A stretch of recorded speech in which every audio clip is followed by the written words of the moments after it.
este espacio de contextos. Y el tema de la semana, se los decía antes de irnos a la pausa comercial, es deudores alimenticios. El Senado de la República aprobó por unanimidad la creación del Registro Nacional de Deudores Alimentarios. El término correcto es deudores alimentarios. Y entonces, pues vamos a platicar al respecto con María del Socorro Chávez Chavarría, académica de la licenciatura en Derecho en la Universidad Iberoamericana Torreón. Tiene a su cargo las materias de Personas y Familia y Derecho Procesal Civil. Vamos a tener también un testimonio es una madre de jovencita de 18 años que se divorció del padre de su hija cuando la menor tenía 1 año de nacida y ha batallado para que pues se le otorgue la pensión, se le respete la pensión establecida, ya que cambia esta persona muy constantemente de trabajo, pues las estrategias típicas, ¿no?, para darle la vuelta a la responsabilidad. Y ella ya empezó con el proceso para el registro de deudores alimentarios de su pareja. Coco, muchas gracias por estar con nosotros, es un gusto tenerte aquí y que nos lleves de la mano para entender un poco de qué va este registro y si realmente viene a resolver un problema añejo, muy profundo, muy grande, que daña mucho a la familia que finalmente estaba constituida, a las madres que siempre están buscando, luchando y batallando. Generalmente es así.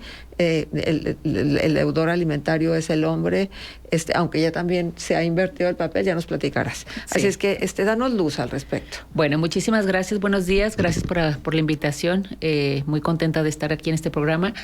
Y bueno, pues sí, es una reforma más bien a la ley general para niños, niñas y adolescentes.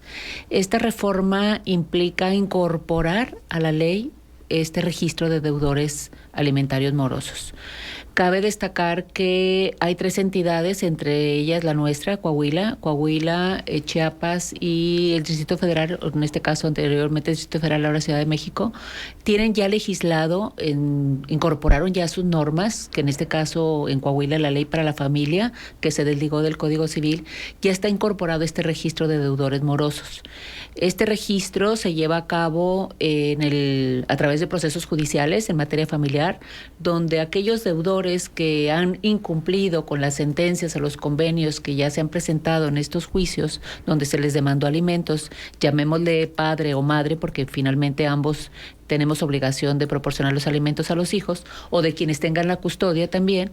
En ese sentido, cuando se ha incumplido por más de 3 mensualidades o de 3 aportaciones a las que están estipuladas en la sentencia o en los convenios, se solicita el registro de deudores morosos. En este caso, 3 meses. Tienen que pasar 3 meses para que esto ocurra. Sí, de hecho esta ley, esta reforma plantea precisamente también el incumplimiento de tres aportaciones de la pensión alimenticia, o bien 5 cuando ha sido interrumpida. Por ejemplo, se aportaron 2, no se aportaron, y luego se aportó 1 y luego otras 2 no. Cuando se han dado 5, igual también se está planteando esa posibilidad. Yo creo que el tema, bueno, es bastante polémico, muy discutible, porque los derechos que se van a afectar con esta ley, los derechos para los deudores morosos, en este caso para los padres o quien tenga la custodia, son derechos fundamentales también. Ciudadanos, o sea, claro, que tiene que ver con tu ciudadanía. Claro, y son derechos fundamentales, por ejemplo, el libre tránsito. O sea, si quiere salir del país, no va a poder salir del país porque hay una restricción migratoria, no tener derecho a ser elegido a un cargo público, por ejemplo, que es el derecho a votar y ser votado. O sea, una persona no podrá incorporarse a una elección popular, ni como candidato independiente, ni como candidato de algún partido político al que pertenezca, por virtud precisamente de ese mandato. Claro que esta publicación que hizo el Senado, porque ahorita, bueno, todavía no está aprobada, perdón, ya está aprobada, pero todavía no está publicada, que también es interesante ver. Hasta que esté en el diario oficial de la Federación. Hasta que esté en el diario oficial, o sea, una vez que se publique, entra en vigor al día siguiente, y esto es inmediato. Y la publicación va a ser también pronto. Y yo supongo que porque pues viene el Día del Niño, pues va a ser previo a ello, ¿verdad? Precisamente para garantizar, y sabemos que también esto tiene que ver mucho con cuestiones populistas, ¿verdad? Para garantizar un poquito más el derecho de los niños, que es sumamente importante el derecho alimentario, porque no solo, bueno, es importante resaltar que cuando se demanda alimentos, muchas personas creen que los alimentos es únicamente la comida. Sí, pues es que dice alimentos. Sí, dice alimentos, pero el concepto de alimentos en términos jurídicos es muy amplio. Ajá. El concepto de alimentos en la norma implica educación, implica salud, implica sano esparcimiento, todo lo que permita el sano desarrollo del ser humano. Y en este caso estamos hablando de la infancia, es decir, Vivienda, personas, ropa. vivienda, alimentación, vestido, comida, salud. Si aún más es una persona, es un niño que tenga alguna discapacidad, pues el tema de las rehabilitaciones, de terapias de lenguaje, según el tipo de incapacidad que tuviera este menor. Entonces, los alimentos conlleva todo. Conlleva formar al niño, irlo llevando de la mano hasta que sea adulto y pueda por sí mismo sufragar sus propios alimentos. Esto quiere decir que no solo con la mayoría de edad, es decir, no solo cumpliendo los 18 años, se elimina o se termina la obligación de dar alimentos, sino que va más allá, es decir, hasta que esa persona concluya sus estudios profesionales o aquellos que le permitan incorporarse a una actividad laboral y que finalmente le van a generar ingresos para que sufrague sus propios alimentos. Y en el caso, por ejemplo, de un niño con una discapacidad diferente, ¿ese es permanente? Es permanente. Sí, de hecho puede ser incluso un adulto con una capacidad diferente y también va a ser permanente porque, bueno, va a depender también del tipo de incapacidad. Hay incapacidades que pueden ser pasajeras, por ejemplo, una persona que haya estado con algún accidente cerebrovascular y que puede ir recuperando poco a poco sus funciones, pero puede haber otras personas que el diagnóstico sea un diagnóstico drástico, donde el pronóstico es irreversible, es decir, la enfermedad ya no tiene vuelta atrás. ¿Quién determina eso? ¿Tiene que haber un certificado? ¿Tiene que haber certificado? Sí, tiene que haber una valoración médica, tiene que haber periciales. Dentro de un procedimiento familiar se presentan pruebas y una de esas pruebas son las pruebas periciales. En este caso será una prueba pericial médica, que tiene que ser un médico que con un diagnóstico previo, estudios que se practiquen a la persona, que en este caso sería su paciente, ¿verdad? Puede elaborar precisamente ese diagnóstico. En el caso de una incapacidad neurológica, pues serían estudios de tomografía, resonancias magnéticas, que determinan el daño neurológico que pueda tener una persona que le permita establecerse con una discapacidad, para que con esa discapacidad pueda establecerse que también esa persona requiere todavía aún más de los alimentos, requiere condiciones especiales. Esto no impide que se cobre la pensión a través del sueldo de la persona y que de manera en directo pase a los hijos. ¿Esto sigue, va a estar vigente todavía? Eso sigue vigente. Ajá. De hecho, lo único que se está reformando aquí son unos artículos de la Ley General para Niños, Niñas y Familia. Cabe destacar que en nuestro sistema normativo tenemos normas federales y normas estatales. Esta es una norma federal, la que se está reformando. Pero las entidades federativas tienen una autonomía para legislar sus propias leyes. En este caso, Coahuila, por ejemplo, si hablamos de nuestro estado, tenemos el Código Civil, que anteriormente ahí se contemplaba el tema de familia, y que hubo una reforma muy importante. Sabemos que la reforma constitucional de 2011 conllevó a que todos los estados reformaran sus legislaciones, no solo en el tema de familia, en materia penal, en otras materias, pero en la que nos atañe, aquí se desincorpora de la materia civil la materia familiar y se elabora una nueva ley que se llama Ley para la Familia y un nuevo Código de Procedimientos Familiares, es decir, una norma que establece cómo van a ser los juicios ahora en materia familiar. De hecho, en materia familiar los juicios son orales, la mayoría son orales, particularmente el de alimentos, el de divorcio también. Entonces, estos juicios orales permiten que haya una mayor prontitud en la respuesta. Antes eran juicios muy largos, juicios que las partes podían interponer varias cosas para ir impidiendo el cumplimiento de una obligación, y ahora no. Ahora lo que se pretende es precisamente que este cumplimiento sea efectivo, porque finalmente a quien se está protegiendo con esta reforma es a los menores, considerados como un grupo vulnerable de la sociedad, y que además, en atención al artículo 4 constitucional, el interés superior del menor es primordial por encima de cualquier otro derecho, que es aquí donde el tema está muy discutible, porque hay derechos que se van a vulnerar de los padres, pero también está el derecho de los menores. Y este ejercicio, pues yo creo que va a llevar a que esta ley se impugne por muchos a través del juicio de amparo, ¿verdad? Ok. Que puedan considerar inconstitucional el afectar sus derechos también fundamentales, porque también están reconocidos en la Constitución. Entonces, aquí va a ser los tribunales federales los que resuelvan en última instancia la constitucionalidad de esta reforma, ¿verdad? Coco, y además no van a poder casarse tampoco. Sí se pueden casar, Sí. pero el oficial de registro civil, aquí una de las obligaciones que se implementa a través de este registro es que el oficial tiene la obligación de hacerle saber a los contrayentes que uno de ellos está en el registro. Para que el otro sepa, pues, a qué va, ¿verdad? También. Ajá. Es que eso sí me parece saludable. Por porque supuesto. finalmente, anteriormente se establecía que el matrimonio, pues, era con la finalidad de procrear hijos. Y todavía se tiene toda esa idea, ¿no? Pero, bueno, discutible el tema también. Sin embargo, bueno, si la pareja va a contraer matrimonio, pues por eso también se establece que el oficial de registro civil tenga esa obligación de informar al cónyuge que no está registrado, al futuro cónyuge, ¿verdad? Que existe un registro. Y entonces el oficial del registro civil va No a más. tener que ingresar a la lista, al registro, y entonces verificar si esa persona que está solicitando la licencia de matrimonio Está en el padrón. para poder informarlo Para poder en el informar. momento. Sí. Pues mira. Aquí lo interesante es, bueno, no se habla específicamente, tiene que después de esto haber varios reglamentos, ¿eh? Porque no se está especificando claramente en qué momento lo va a hacer el oficial de registro civil. Si lo va a hacer en el momento de que celebre el matrimonio, pues la verdad, como que no da la oportunidad de que la otra No. persona lo piense. Entonces, aquí yo creo que tiene que reglamentarse mucho esos aspectos, particularmente en este caso del oficial de registro civil, para que se diga si es cuando presentan la solicitud, en ese momento debe verificar el padrón federal, que también esto es importante, que este padrón se esté alimentando constantemente, y ese es un tema también interesante, porque hasta dónde será confiable que se esté alimentando constantemente y que tenga los datos fidedignos. Que hay Y aparte, temas... ¿quién lo va a hacer, Coco? Bueno, aquí establece que será la federación, que todos los estados deberán alimentar ese padrón a través de mecanismos electrónicos que se van a facilitar. Pero sería el DIF. No, tiene que ser el Poder Judicial. Porque aquí, por ejemplo, en Coahuila es el Poder Judicial quien ya tiene el padrón.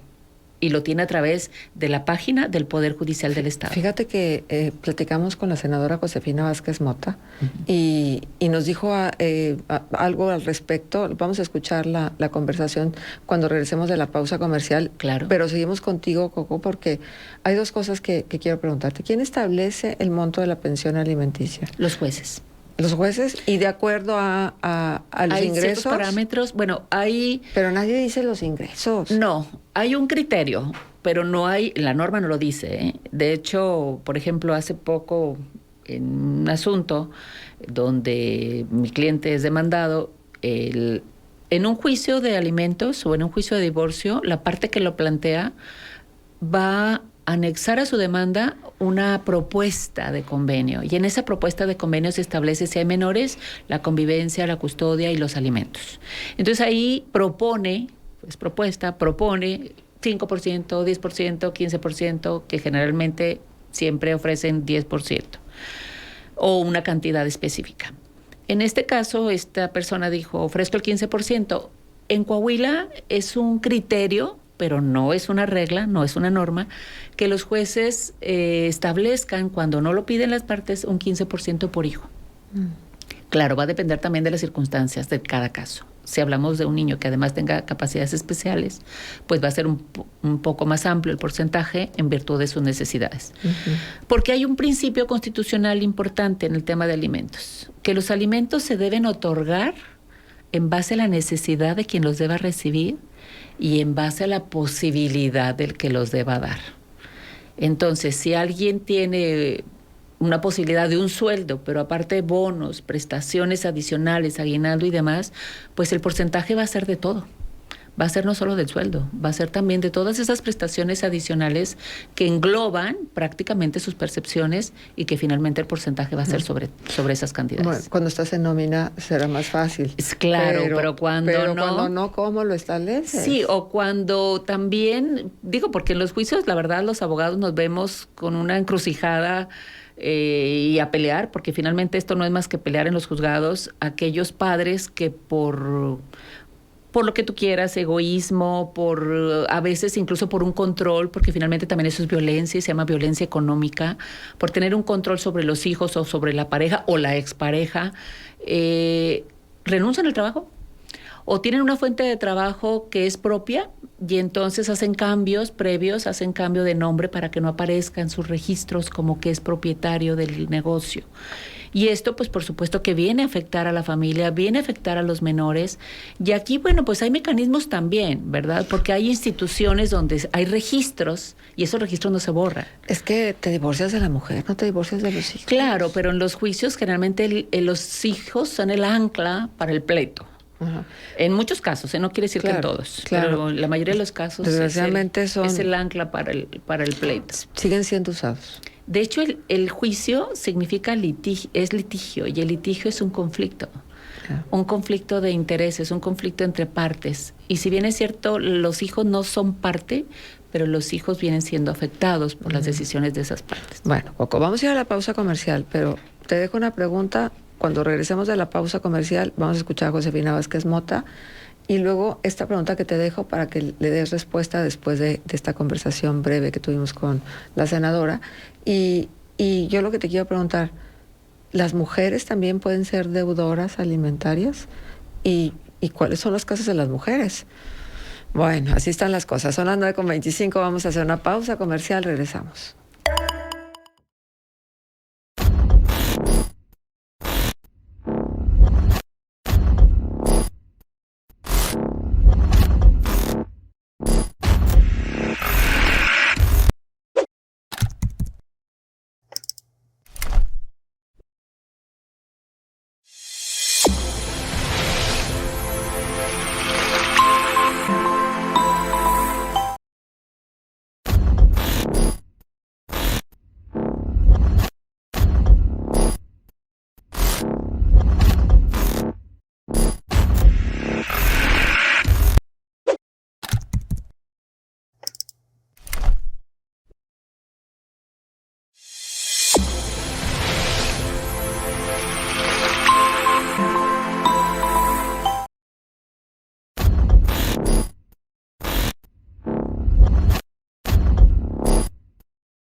Mota respecto al tema que hoy nos ocupa en la semana. Pues vamos a empezar ya esta conversación a propósito del tema de la semana en contextos deudores alimenticios con alguien a quien apreciamos, nos tome la llamada y valoramos muchísimo su punto de vista como senadora de la República por el Partido de Acción Nacional, pero también como mujer. Muchísimas gracias a la licenciada Josefina Vázquez Mota por su presencia con nosotros en Contextos.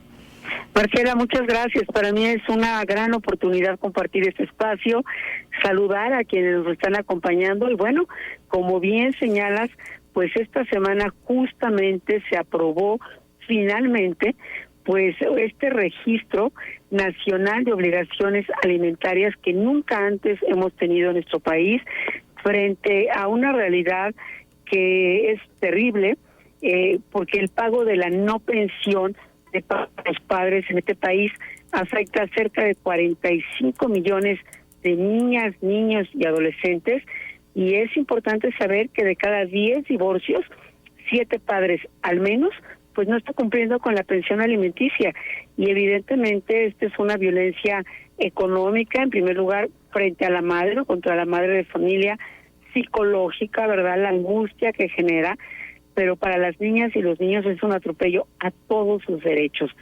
Cuando no se cumple con esta responsabilidad, pues entonces niñas y niños incluso tienen que salir al mercado de trabajo o tienen que dejar la escuela, y lo aprobamos por unanimidad y ya se va directamente para incorporarse pues a la Ley General de Derechos de las Niñas, Niños y Adolescentes. Independientemente de los montos de las pensiones. Sin duda, independientemente de los montos. Aquí es muy importante señalar que, bueno, los DIF van a jugar un papel muy importante. Esta reforma da un plazo de 1 año para que el sistema DIF eche a andar justamente este registro, una vez que sea publicado ya, que será seguramente muy pronto, en el diario oficial de la Federación. Hay que insistir en que la pensión alimenticia no es una concesión, no es un favor, es un derecho que se tiene, y entonces, digo, ha resultado muy fácil para cientos, si no es que para miles de hombres, procrear hijas e hijos y simplemente después voltearse y olvidarlos, o hacer una serie de trucos de que no tienen ingresos o de que los ingresos no es realmente lo que están percibiendo. Y quiero decir que son sanciones muy fuertes. Quienes tengan una situación de divorcio y de separación deben de ir frente a este registro nacional y les debe dar una constancia de que no son deudores alimentarios morosos. Pero si se registran como morosos, es decir, que no han cumplido en dar la pensión, pues en primer lugar las van a quedar registrados en los 3 órdenes de gobierno, en el municipio, en el estado, en la federación. No se les van a otorgar licencias para conducir. No van a tener la posibilidad de un pasaporte o un documento de identidad, tampoco van a poder participar de ninguna manera como candidatos a cargos de elección popular, tampoco van a poder tener o acceder a estar en el ámbito judicial, a ser juzgadores en el ámbito local o federal, tampoco podrán comprar bienes inmuebles ni transmitir derechos reales de los mismos, y tampoco podrán volver a casarse. Al menos no por el registro civil, porque van a estar en este registro nacional de obligaciones alimentarias, que será público también, en donde se dé constancia de que no están cumpliendo. Y no solamente, no acaban aquí las sanciones, también se prevén medidas de restricción migratoria, pues claro, con el objeto de impedir que las personas en este registro no puedan salir del país siendo deudores alimentarios morosos. Así de que, como vemos, pues son consecuencias muy graves al atropellar los derechos de las niñas y los niños si se es un deudor alimentario moroso. De verdad que son sanciones muy serias que prácticamente inhiben y obstaculizan pues una vida dentro del dinamismo de la economía y de las identificaciones y de las posibilidades de salir del país. Pero a ver, yo quiero preguntar una cosa. Siempre se dice que para un buen candado se necesita un buen cerrajero. ¿Hay manera de darle la vuelta o está blindado este registro de tal suerte que realmente estén ahí hasta que no cumplan? Pues se hizo un gran esfuerzo, primero desde la Cámara de Diputados y ahora pues en el Senado, justamente para evitar, digamos, estas fugas, ¿verdad? O este manejo discrecional. Hoy también la tecnología permite que las bases de datos puedan cruzar información para validar si lo que se está diciendo ahí es verdad o es mentira.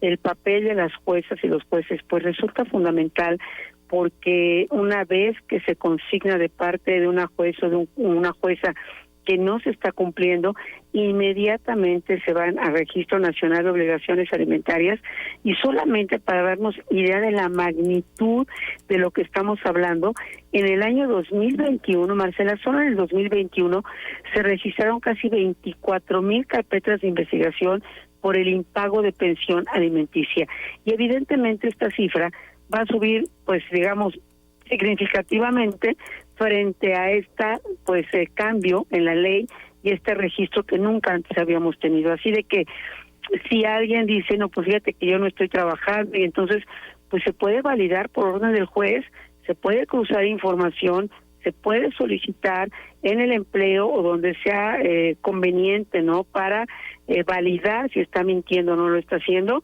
y si miente, pues prácticamente sus derechos ciudadanos o gran parte de sus derechos ciudadanos desaparecen. Uh-huh. Y no van a tenerlos hasta que se regularicen y dejen de ser deudores alimentarios morosos. La verdad es que durante toda nuestra historia en este país, las mamás divorciadas, madres solteras, separadas, han sacado adelante a los hijos con enorme sacrificio y esfuerzo, pero también con grandes renuncias y sin la corresponsabilidad del padre.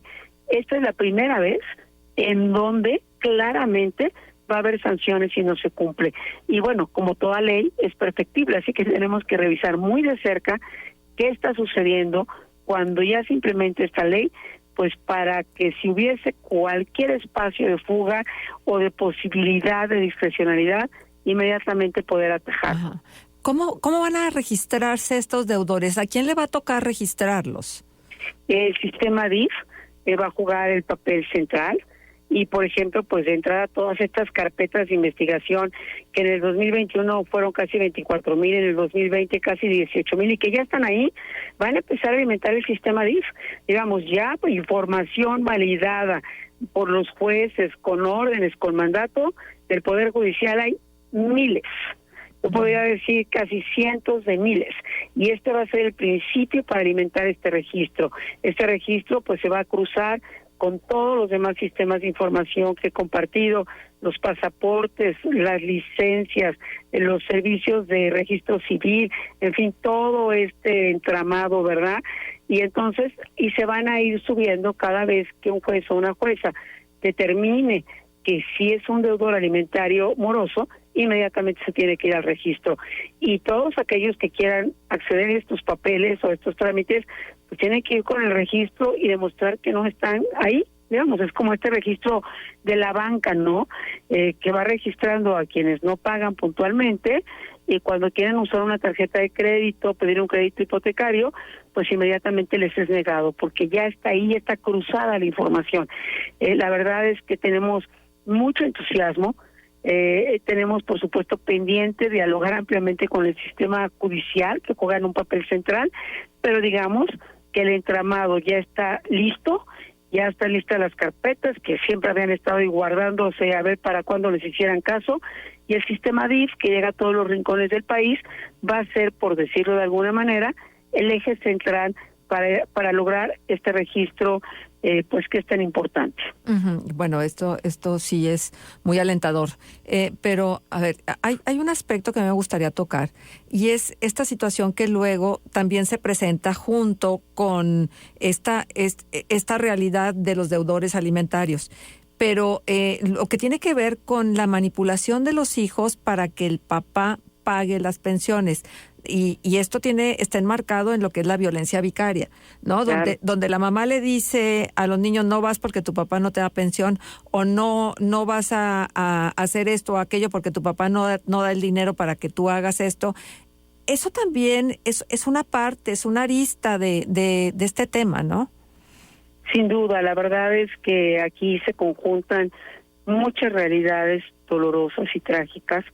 Hemos trabajado mucho también sobre la violencia vicaria, porque los casos que conocemos, y que son muchos desgraciadamente, pues son terriblemente dolorosos, porque al final de cuentas se utiliza, perdónenme esta expresión, pero se utiliza la vida de las niñas y los niños para hacer daño a la pareja, para destrozarla. Y el camino de destrucción es la destrucción de los propios hijos y de las propias hijas.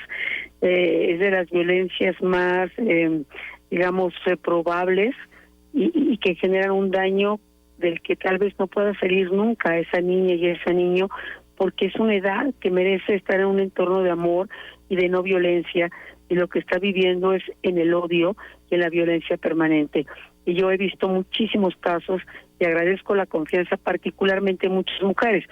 Se da evidentemente en el caso de algunos hombres, pero puedo decir que el porcentaje, pero muy mayoritario, las víctimas de violencia vicaria son mujeres. Claro. Y se usa el poder, si el esposo o el ex esposo tiene un gran poder, y eso lo hemos visto en muchos casos, pues no importa si el juez mandató que la mamá tiene la custodia, no devuelven a los niños, los sacan del país. Entonces, estamos trabajando, acabamos de aprobar justamente en el Senado una modificación de ley para evitar que esto siga sucediendo y que los niños sigan siendo este instrumento de destrucción, pasando por la destrucción misma de las niñas y los niños. Y bueno, pues no nos cansaremos de hacerlo hasta lograr ver a las niñas y a los niños como sujetos de derechos y evitar este dolor, porque los casos que yo he visto es un dolor de verdad indescriptible, y hay mamás que te dicen, llevo 5 años sin verlos, llevo 8 años sin verlos, no me puedo ni acercar a la escuela para asomarme y saber cómo está, cómo ha crecido, cómo ha cambiado. En fin, la violencia vicaria tiene sus propias, digamos, condiciones, y estamos legislando también al respecto, pero, bueno, digamos, también tiene esta condición, ¿verdad?, entre tanto sufrimiento y tortura de estos deudores alimentarios morosos. Claro, por supuesto. Ahora, ¿cómo se sale de este registro? ¿Qué tiene que hacer la persona que ya está inscrito en el registro precisamente por no pagar las pensiones alimenticias? Bueno, si ya cubrió esas pensiones, tendrán que ir nuevamente frente al juez, al sistema judicial, y se dará fe, y se dará parte de que debe salir de ese registro, de que está cumpliendo con sus obligaciones. Entonces, bueno, pues creemos que este es el camino con apego a la legalidad, y que será el sistema judicial el aliado más importante para que este registro realmente tenga el efecto y las consecuencias que desde el legislativo nosotros estamos considerando fundamentales. ¿Serán los DIF locales quienes tengan este registro o quién va a salvaguardar la información? Seguramente ya cuando se hagan las reglas de operación, será el DIF nacional quien tenga, digamos, la mayor responsabilidad y la salvaguarda, pero será un registro que estará accesible en todo el país, ¿verdad? Y que se debe acceder muy fácilmente a él, pues para que estos certificados, digamos, es como cuando le piden a uno las cartas de no antecedentes penales, ¿verdad? Claro. Entonces uno tiene que ir, ya se volvió un trámite como muy regular en nuestras vidas, ya nadie se sorprende, oye, necesitas traer tu carta de no antecedentes penales.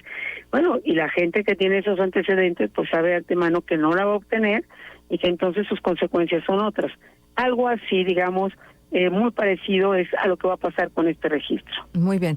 Pues, senadora, ha sido un gusto poder tenerte aquí en el espacio de contextos en el tema de la semana, ocupados y preocupados por darle la difusión oportuna a estas decisiones que se han tomado desde la Cámara de Senadores. Muchas gracias a ti, Marcela, querida, y sobre todo decir que con esto empieza a terminarse con la impunidad de aquellos que, teniendo hijas e hijos, han decidido ignorarlos, ser indiferentes o incluso maltratarlos. Efectivamente. Y es una muy buena noticia. Por Te agradezco supuesto. mucho este espacio. Gracias. Hasta muy pronto. Gracias. Gracias. Y sí quisiera yo remarcar qué es lo que va a suceder en torno a este registro y las sanciones, enumerarlas una a una.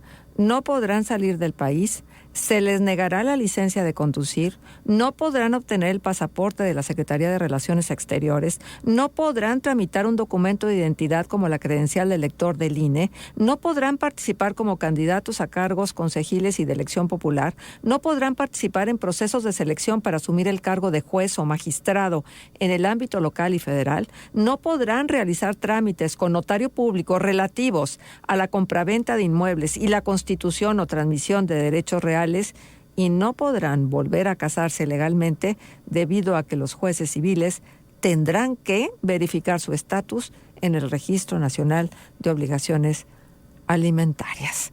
De ese tamaño, las sanciones. Vamos a continuar con el tema de la semana de contextos. Y sí, bueno, ahí estuvo esta conversación, Coco. Creo que todavía falta mucha información, ¿no? Sí, falta todavía, bueno, de esta reforma, yo creo que van a derivar muchos reglamentos, la creación también aquí se habla de un sistema nacional de protección integral, implica crear ese sistema nacional, porque ahorita a nivel República Mexicana solamente 3 estados tienen este padrón de deudores morosos, lo que implica que cada entidad federativa también tendrá que hacer algo en su legislación, algo en la creación de estos sistemas de informática para poder alimentar ese sistema nacional. Si es el DIF quien se hará cargo, pues la verdad es una responsabilidad muy grande, porque de todas maneras tiene que intervenir el Poder Judicial en cada entidad federativa, porque la materia familiar es del fuero común. Entonces son los jueces de los estados los que determinan por sentencia o por convenio que se ha ratificado y que lo aprueban como sentencia ejecutoria, los que se determinan las pensiones alimenticias y el cumplimiento de ellas, cómo se va a dar el cumplimiento. Si se va a hacer a través de una consignación, si se va a hacer a través del descuento que haga el patrón cuando hay una fuente de trabajo formal, o bien se va a hacer un depósito por parte del deudor alimentista. Entonces sigue interviniendo el Poder Judicial y estos mecanismos pueden retardar incluso la incorporación de esta información al padrón, ¿sí me explico? Porque van a intervenir varias autoridades en este registro. Sí, el tema de la reforma es muy loable, es decir, tiene un espíritu muy bueno de protección a la infancia, pero creo yo que me parece que se están afectando demasiados derechos fundamentales, ¿verdad? Que hay que tocar con mucho cuidado, porque esto va a impregnar al Poder Judicial Federal de amparos. Esto va a propiciar que se promuevan muchísimos amparos, que ya será él el quien tenga la palabra, pero que finalmente, ¿verdad? Yo creo que el fondo de toda esta situación es, claro, es cambiar paradigmas, es cambiar una estructura de familia, es cambiar la educación, de tal manera que se vayan creando personas responsables y evitar este tipo de padrones de deudores morosos. Sí, porque tú lo decías bien, Coco, es como si fuera un buró de crédito. De hecho, es un buró de crédito, porque está vinculado prácticamente con una actividad crediticia. Si tú quieres sacar un crédito, van a decir, está registrado en el sistema de deudores morosos, bueno, prácticamente no es apto.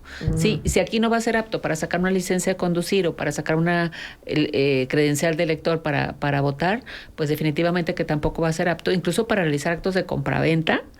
Los notarios van a tener todavía una obligación más, o sea, que cumplir de estar revisando los certificados. Pero, Coco, ¿no se contradice un poco con la misma Constitución y la salvaguarda de los derechos del ciudadano? Por supuesto, porque la propia Constitución establece, por ejemplo, derechos políticos electorales, establece el derecho de libertad. El derecho de libertad, México es un país de libertades y una de ellas es la libertad de tránsito.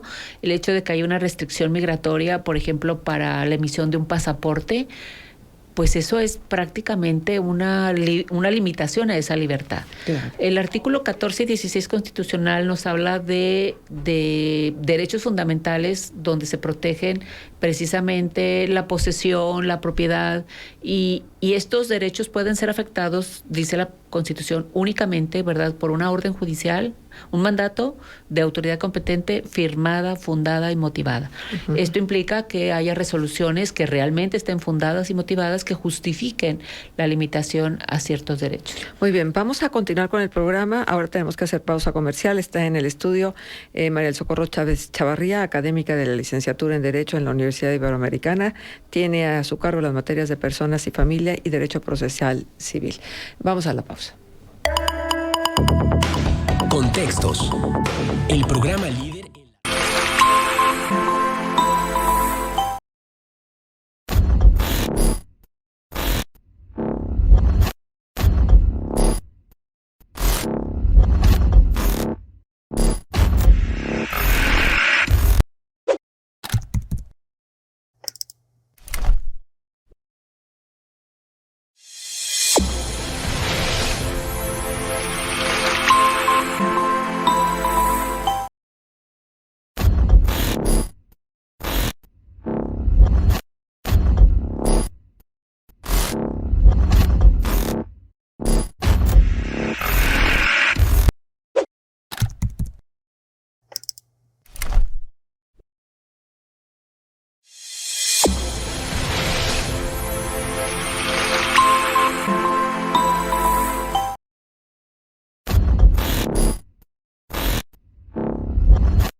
puntuales en nuestro tema. Y déjeme, y te pido, Coco, que me des oportunidad de escuchar a Ricardo López Pescador, el diputado local por el PRI en el Congreso de Durango, hablar precisamente sobre este registro. Por supuesto, la mujer no puede quedarse con esa carga sola. Entonces, las medidas de apremio creo que deben existir, además de que nuestro orden constitucional establece ya mecanismos de llevar ante jueces que decidan y que además los apremien. Yo lo que sí siento que se debe revisar, creo que se debe revisar, es prácticamente la muerte social de las personas, porque al no tener una licencia de conducir, al no tener una credencial de elector, al no tener un pasaporte, al no poder ya casarse, al no poder hacer trámites, pues prácticamente se le limita su vida colectiva, su vida social. Creo que esa medida de premio deberá revisarse y pues sí, en el fondo estamos de acuerdo que nadie se quede sin pagar. Un deudor alimenticio no tiene por qué evadir, no tiene por qué dejar la carga solo a la mujer. La mujer, sinceramente, históricamente ha afrontado esas situaciones y no podemos permitir en una sociedad en la que los hijos tienen muchas necesidades y son de ambos y no tiene por qué la mujer cargar con esa responsabilidad sola. Las medidas de apremio deben existir y las medidas de apremio que aprobó la Cámara, desde el punto de vista, la mayoría son adecuadas. Lo que sí tenemos que revisar es la muerte social de una persona. Entonces ahí sí, ¿qué derechos están también? El derecho a votar y ser votado, el derecho y su libertad de movimiento, los derechos que tienen que ver con su responsabilidad de contraer un no matrimonio, con su responsabilidad de conducir un vehículo, con su posibilidad de salir del país. Yo creo que sí, los extremos tampoco son buenos en las leyes, porque los extremos llevan, pues obviamente, ¿qué pasaría con ello? Que alguna persona que yo arreglo el asunto de mi obligación alimenticia, pero no tienen por qué limitarme otros derechos. Entonces, podría haber amparos y los jueces podrían estar amparando a personas. Entonces, una ley que puede abrir el espacio a muchos amparos, pues también hay que ver la eficacia de las normas. La norma se hace para ser eficaz, para cumplir el objetivo. Entonces, si los amparos empiezan a llover en favor de quienes piden la protección de la justicia federal, entonces va a ser una ley ineficiente. Yo creo que sí debemos de revisarla. Esperemos que el Senado, como Cámara Revisora, que ahora va para allá, esta disposición, matice y haga que la ley sea más efectiva. En el fondo estamos de acuerdo, en la forma hay que revisarla. Bueno, pues ahí está esto que dijo el legislador duranguense, Ricardo López Pescador, diputado local en el Congreso de Durango. Coco, te plantea algo que me parece que es muy importante. ¿En qué momento la mujer también puede ser deudora alimentaria? En la misma proporción que el hombre. Es decir, la ley establece que la obligación alimentaria es de ambos padres. Cuando alguno cuando alguno de los padres, hombre o mujer, se coloca en una posición económica mejor en relación al otro, entonces los alimentos deben ser proporcionales y equitativos. Cada uno tiene la posibilidad, la obligación de otorgar alimentos y va a ser en proporción a sus ingresos. Vamos a pensar que, por ejemplo, el varón esté discapacitado, no tenga una fuente formal de trabajo, no tenga ingresos suficientes. Entonces, en estos casos sería la mujer prácticamente quien asuma la carga, en este sentido, la carga alimentaria, y en consecuencia incluso puede hasta el hombre demandar alimentos también si están casados.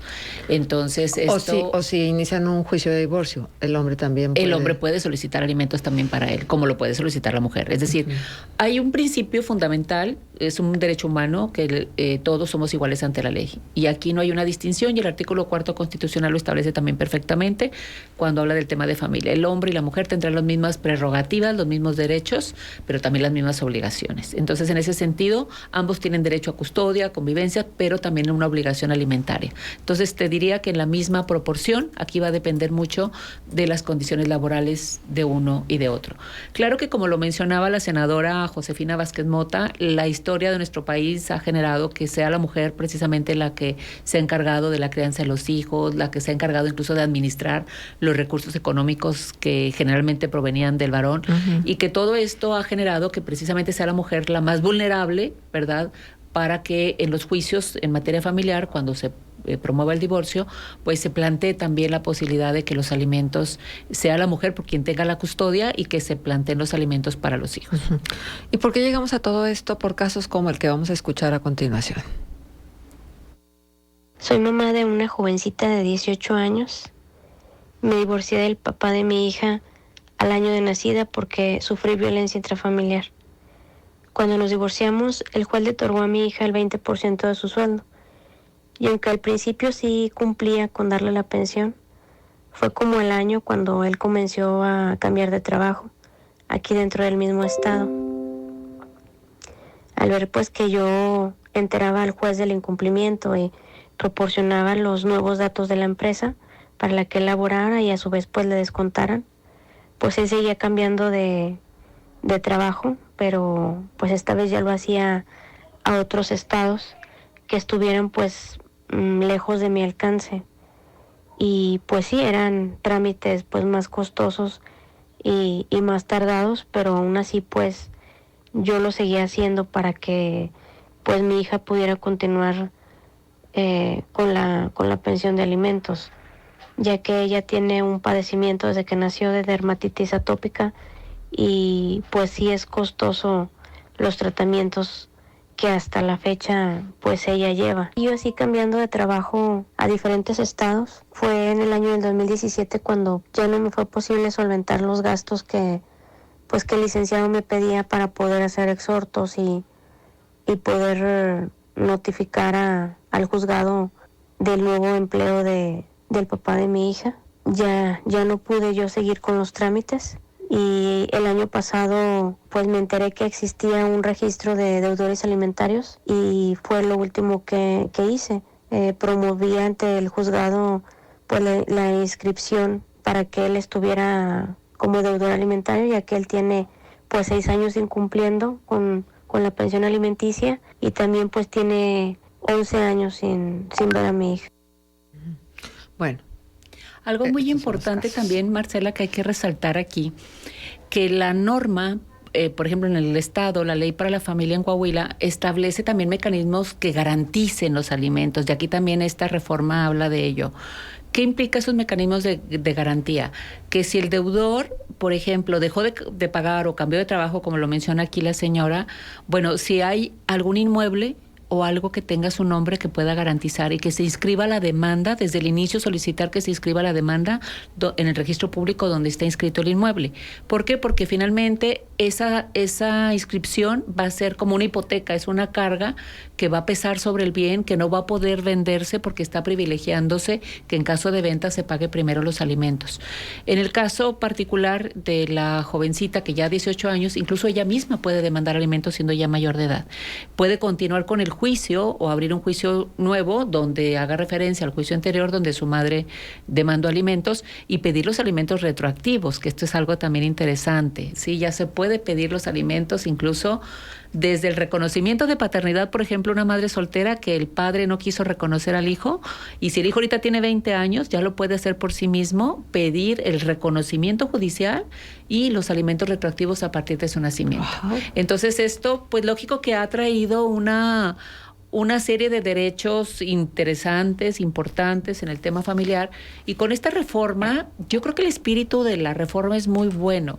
Sin embargo, yo creo que sí debe de hacerse ajustes, sobre todo cómo se va a implementar esas procuradurías, de quién van a depender, si van a depender del DIF o van a depender de las fiscalías o van a depender del Poder Judicial en las entidades federativas. Es decir, se tiene que plantear a través de reglamentos cómo va a ser el mecanismo del registro, sobre todo por los derechos que se están afectando, que son derechos fundamentales, importantísimos, ¿verdad? Que para cualquier deudor, pues no debieran ser tan drásticos, sin embargo, bueno, es la norma, pero bueno, ya también lo mencionamos, vendrán otros mecanismos de defensa como es el juicio de amparo, del cual pues quien se sienta afectado a partir de que se publique la norma, porque ya se establece aquí en en el espíritu de la norma que una vez que se publica el día siguiente entra en vigor. Entonces prácticamente esto viene para allá y trae unas consecuencias jurídicas muy importantes, muy significativas. Coco, pues no hay manera de agradecerte nada más que diciéndote gracias, porque la verdad es que nos permitiste ir de la mano con este tema, que no, muchos de los temas de carácter legal son complicados, ¿no? Y además tienen particularidades, nunca dos casos son iguales, así como nunca dos enfermedades son iguales. No, y aparte se entrelazan muchas leyes aquí, no es una sola. Exacto. Entonces, gracias por habernos cedido tu tiempo y tus conocimientos. Y bueno, ustedes que nos atendieron, muchísimas gracias. Ahí está el programa. Recomiéndenle escuchar este programa a quienes estén en circunstancias como estas. Y bueno, tuvimos a María del Socorro Chávez Chavarría, académica de la licenciatura en Derecho en la Universidad Iberoamericana, plantel Torreón, y bueno, muchísimas gracias. Yo deseo que tengan un extraordinario fin de semana y que el lunes entrante tengamos la maravillosa oportunidad de volvernos a encontrar aquí en este mismo espacio. Hasta entonces.